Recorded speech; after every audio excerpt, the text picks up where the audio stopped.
Alors, la guerre au Mali avait été annoncée par le président Hollande peu de temps après sa prise de fonction, lors du discours qu'il a fait devant les ambassadeurs de France, je pense au mois d'août. Et puis, il avait réitéré cette annonce lors de son discours de septembre à l'Assemblée générale des Nations unies. Il n'y a donc pas de surprise dans cette attaque. Alors, elle se comprend de plusieurs manières. D'abord, le président François Hollande revendique implicitement de relancer la politique coloniale française et le Mali appartient à la zone d'influence française traditionnelle. D'autre part, il y a des intérêts particuliers à cet endroit-là, puisque il y a des métaux précieux, de l'or, mais surtout il y a de l'uranium.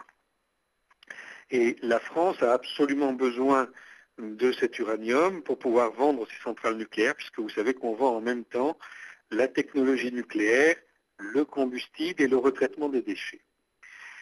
Donc il se trouve que ces intérêts français sont partagés avec quelques autres puissances, dans certains cas avec la Grande-Bretagne, mais aussi, on ne le sait pas assez, avec le Qatar, qui est aujourd'hui actionnaire de la société Areva de construction de centrales nucléaires et donc d'enrichissement d'uranium aussi.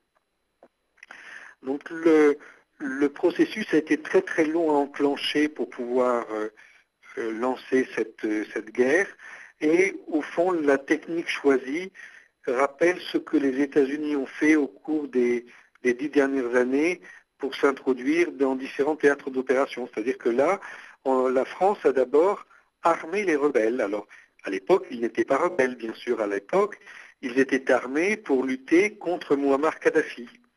Et puis aujourd'hui, ces rebelles qui ne connaissent pas les frontières, c'est un grand désert, hein, ces rebelles se retournent contre le Mali. Donc la France, après avoir été l'incendiaire, le pyromane, peut maintenant jouer au pompier et venir combattre le péril qu'elle a elle-même créé. Et de cette manière, la France s'introduit à l'intérieur du Mali.